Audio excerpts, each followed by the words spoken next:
Welcome to Dental Hygiene Development. We invite you to listen along as we discuss everything dental hygiene, from personal and professional development. My name's Autumn. And I'm Paige, and we're just two best friends discussing what we love to do.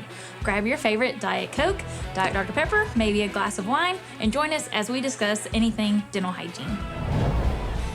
Hey guys, it's Paige and Autumn here, and we are coming to you with our June 15th podcast, and we have titled this one Attitude and Gratitude because we think it's super important to make sure you're keeping your spirits up and being grateful, and, you know, attitudes rub off on each other, so it's really good to keep a positive one in your work environment. So we thought this was something that we should talk about and help encourage people because it's summertime and we get really busy with all the kids trying to get in, and you know, our schedules fill up, so it's hard to sometimes keep your morale when you're super busy like that. Yeah, so exactly. Or you're just like, everybody that I see on Facebook is at the beach, right? And you're like super jealous. They're on vacation and having a good time. I wish I was on vacation. Oh yeah, It's easy to get down. Yeah, literally, our office, the doctor and his wife are at the beach. They were leaving Thursday after work.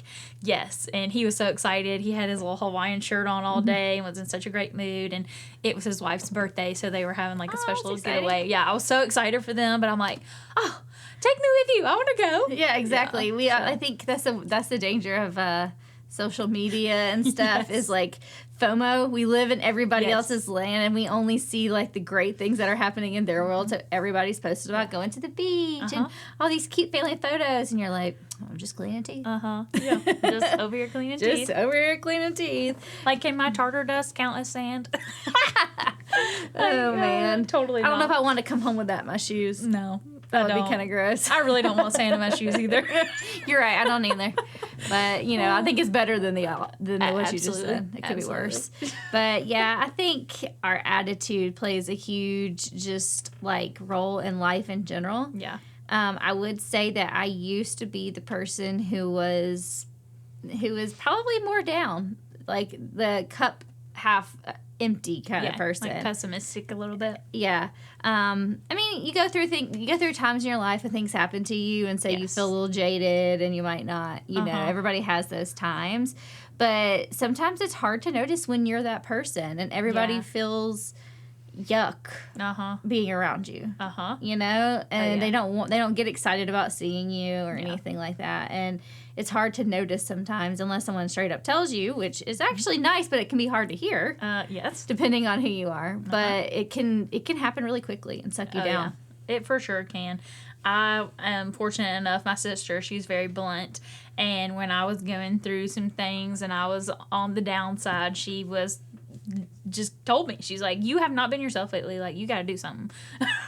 And coming from her, I knew that I could trust her opinion, and so I went and I did something about it. So exactly, I mean, it hurts, it stings. Yeah, you know, when you're like, am I really being like that? Yeah. You know, and I had that in the past. I was going through some things, especially at work, and someone at work told me that I was being a certain way.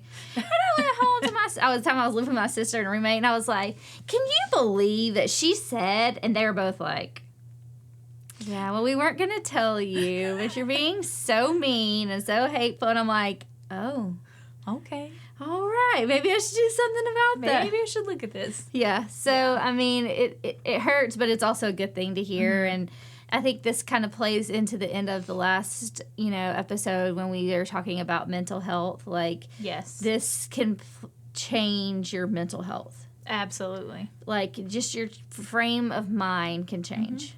Oh, yeah. I mean, I think, too, like, as an Enneagram 2, I am really big on other people's vibes. Like, I'm all the time, you know, like, what was that tone? Or, you know, I'm that person. What did you mean by that? Yeah, like, what did you mean by that? Like, did I do something wrong? And so I feel like when other people are in, like, a negative space, it makes me, like, more self-conscious about what I'm doing, like, not as confident. And, you know, you just tread carefully, and I think it hinders performance altogether for everybody. So, you know, you as a person in that bad negative space, you're obviously not performing at your best, but then the people around you also kind of come down to that level, I feel like. So it's very important, I think, to keep that in check and have people in your life that will keep you in check. That will keep you in check, yeah. And sometimes it's not easy to be the person to tell somebody that they're being that way, but I think you have to obviously say it the right way. Right. But, I mean, sometimes you can just give them some helpful tips, like things that help you be, you know, be like, I noticed that you you're not acting like yourself, you're not acting like yourself. You can't say, you're being so hateful, you know, like, that's kind of ugly. You can't talk to people that way. But if you're like, hey, you know, I noticed that you're not yourself, and just ask, like, are you what's okay? Going on? I think framing it in, like, a question as a question of concern for them is definitely a great way to approach that versus just being like, you mean lately, like, you're being ugly. Yeah. You know? What's wrong with you? Right. So I think you're right. Delivery is important, but that's a good tip to kind of frame it in a question of concern about them. Yeah. I think I started, of course, I've had those times in my life. That was a few years ago when my sister and roommate told me that I was being hateful. But I think a few years ago, I started listening to a podcast, and it's called The Upside. Oh, yeah.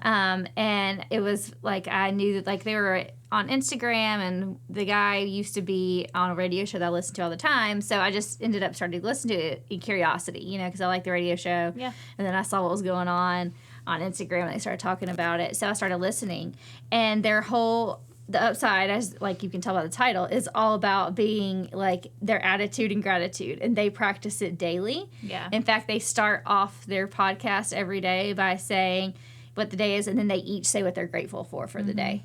And I'm like, wow, that's pretty.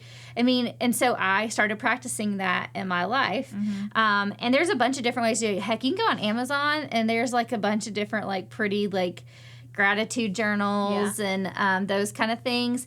So I would suggest that if you don't have that practice in your life, like, it really will shift your attitude, because especially if you have a bad day, you don't necessarily, if you have a really bad day, you don't typically find the good things in it. It's easy to focus on the negative, like, especially something that was just like constantly going on.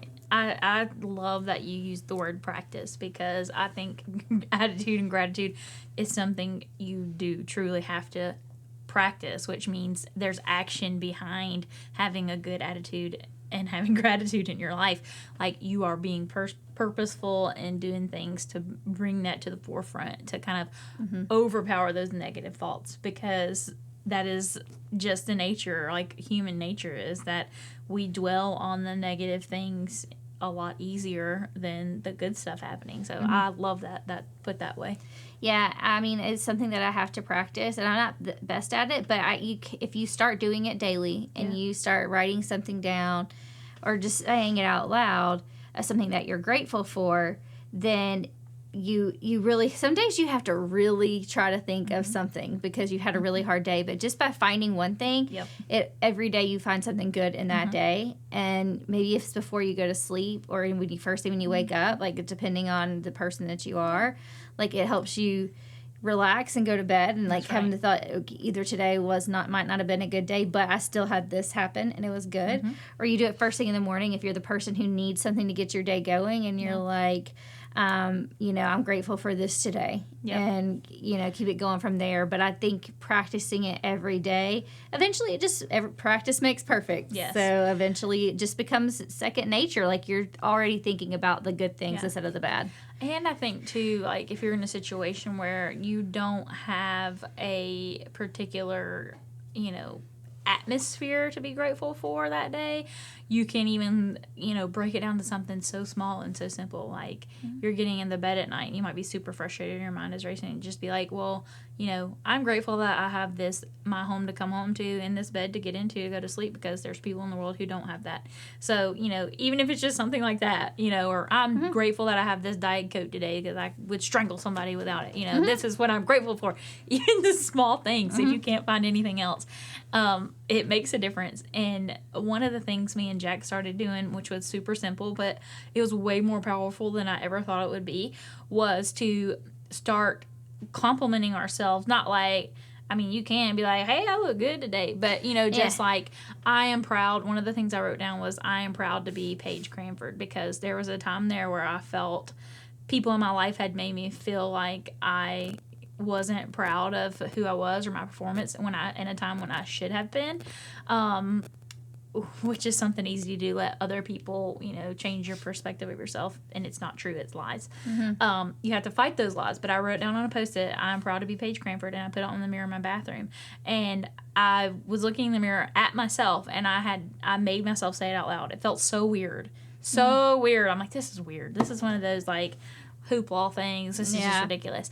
And I did it, and I almost started crying saying it out loud, like looking at myself and saying it out loud, because I knew that I meant it. I was proud to be me. And that Post-it is still in my mirror. It's probably been there 3 years now. That's awesome. And, there's other things that we can put on there, but something, just one word sentence that you might have that you have to, work on in the morning when you get up, or read it to yourself at night before you go to bed.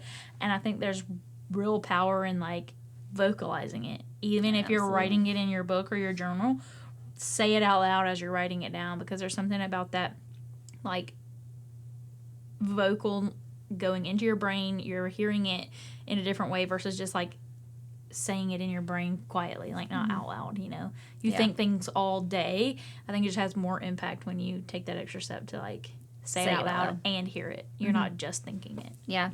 And I don't have a specific gratitude journal, but what Chad and I started doing is we also have a marriage journal that we do. And one of the things in the marriage journal, like, every week we sit down and there's, like, a little devotional, and then it asks you, like, a series of questions. The same questions every week. Yeah. And it's not meant to, like, it really just to have you talk it out. And one of the questions is, what brought you joy this week? Yep. And what's something that was hard this week? So you get it both there, and then you talk it out with somebody else. But we took it a step further, and there's, like, a part of it that will be like it's just open, like, for something daily. And so we use that as our gratitude journal. And, like, honestly, like, I just, like, opened up to this week, and, like, things that I'm thankful for are, like, my pillow.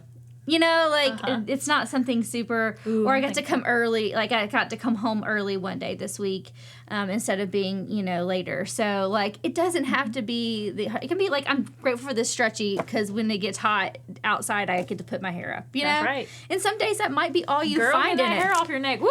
Yeah, exactly. That is great. I know. So, like, it doesn't have to be, and some days are going to be harder. Some days you might have great days where it's, like, hard to find anything that was bad. And you're like, what am I going to list? And some days you might be like, I'm really struggling. Today was a rough day. But I will say, the more you practice, the better you get at it. So, like, honestly, yesterday I had a crap day from the day it started. Like, I had a meeting in Atlanta, got there, I put it in the wrong address. So I got there, parked in a parking deck, walked out, realized that it was wrong by, like, a long shot. The address was wrong. Had to go back there, get out of it. Roads were shut down. I had a terrible headache. I got a boot on my car yesterday. Like, there were so many things happening, but then I came home at the end of the day, and I didn't decide to wallow in it. Like, I will say, I was just like, I'm not gonna be upset about it today, Yeah. It's fine. And it didn't just happen overnight. It takes you practicing that, I'm gonna find something. If this didn't happen, so what am I gonna do to change it? Yep. You have to decide in your brain, like, when I'm having a bad day, I'm not going to wallow in my bad day. Yep. I am going to turn around and do something. So then I was like, you know what? We're going to have date night. Yeah. So I called Chad, and I'm like, home, like, let's go out to dinner. Where do you want to go to dinner? We spent the night together. So then when I came home and I wrote in my gratitude journal, I was grateful that I got to have a great meeting with my husband, or that the car that I was driving to Atlanta was paid for by my company. You can find things in your day that are grateful. Even though I got a boot on it, the gas was free. All these things. You just have to learn to think outside the box, and it's not always going to be an easy day. That's right. But the more you practice it, the easier it is to find the good in the day. And I think it's cool. You can go back through that, like, at the end of the year and see. And I think a lot of the times you'll notice you do have a lot more to be grateful for than you think. So I think that's a good way to just have it documented and kind of review. But I will say, I love this. She told me about it, and I actually went and bought one. So I have one too, and it really is awesome. So, and it's called the Marriage Journal. If you ever watch Little People, Big World, this is where I found it. Audrey and Jeremy Roloff, they have a ministry or business that's called Beating 50%, and it's about beating 50% of the divorce rates with marriage and all that stuff. And this is one of their tools. So it is great, and we'll link it on the podcast, but it's easy to find at themarriagejournal.com, and they make all different ones. But yeah, this is our second one. So like we did one all year last year, and on the way home, we were traveling for the holidays, and so we had a 2-hour ride to Rome and back, and we spent our time going through last year's journal and kind of like talking about the things that happened that week, So that's awesome. Yeah, it was pretty cool. So I will say, if you're married, it is a great tool for communication. It's a whole different story, but it can help you find that attitude, gratitude lifestyle if you do this. But if not, like I said, go to Amazon, literally type in gratitude journal. Yeah. You'll be flooded, and you can pick one that's cute or, what fits your style, your style and your personality. But I think, even if you don't find a journal, like Paige said, she wrote it on a sticky note and she put it, or you can take a dry erase marker and write it on your mirror. Whatever you have to do to see it, to write it out, and to start believing it is what you need to do. That's right. And then your heart kind of just shapes to that of you start thinking of those things easier the more you practice it. And so I think that's really cool. I think it changes your view of how you walk through your days too. And it teaches you how to handle negative stuff better. So I think it's very valuable. Yeah. Sure. And we'll also link the Upside podcast as well, so you can listen to that, because that's how I start my morning. So in the morning, I end it with my writing my gratitude, but in the morning I listen to that podcast because they try to just have a better, they're not perfect either, so you never know what their life is going through, but they try to be grateful. They talk about their gratitude. They talk about the good things that are happening in the world, and things that put you in a better mental space. And so I start my day off with that 30 minutes of listening to that podcast. And if I haven't been very good in my gratitude, or been thinking, just been down and not thinking of great things, then they help me to get back to that. Yeah. To that place. They remind you that, I really should be practicing my gratitude. Right.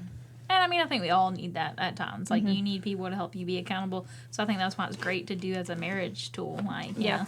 There are seasons for each of us, so it's good to have people you can be accountable to do it with. You can even get together with friends, and I think that is also something really good. Not only do it personally, but professionally. So talking about gratitude in your office, if you're having a morning meeting or going through something, you're gonna have a hard day, just run by and give somebody a high five and be like, woohoo, I'm grateful for you today, because something else is harder.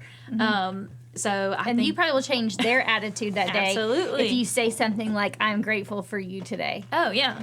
Just giving somebody that could turn their whole day around. They had a crap day. Yeah. And you just turned their attitude around too. Absolutely. So saying it out loud, not just to yourself, but somebody else is important. I think we had talked to one of the other podcasts about how one of the things we did in our office was on Fridays, they called it our counseling session. We talked about one thing that was great during the week and one thing that was hard. And it didn't have to be in the office. It can be in the office, but it could be just you sharing with your team what was going on in real life. Hey, I'm struggling this week. I was just tired. I didn't get to sleep. My kid was up sick, or my dogs were puking every morning. Right. I lost my dog. They ran off, and then I couldn't get to work on time, or my tire was flat. All these things happen, and then it reminds us to give other people grace. And sometimes it reminds us they're having a hard time, so maybe I should say something I'm grateful for you, and I'm grateful that you came to work today. Right.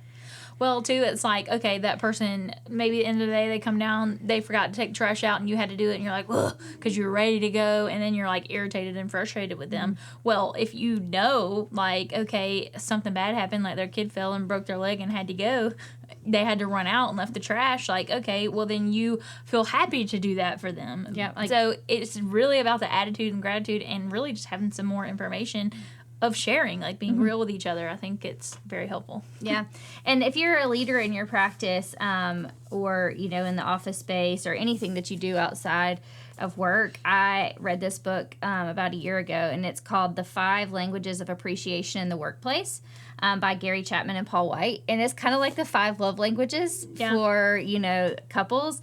But this is about all the 5 love languages in the workplace. Obviously, they don't really encourage physical touch in the workplace. Like, they do talk about it in here. Like, you can give somebody a pat on the back or like a high five, fist bump, like those kind of things. But that's pretty much all you want to go. Right. But some people need that. Like, some people truly that they need a high five or like a pat on the back. But sometimes it's just saying it out loud. Like, sometimes they just need to hear it. Absolutely. Or so they may appreciate gifts. Like, if they worked really hard and you were grateful for them and you brought them a coffee in the morning when you came to huddle or whatever it is.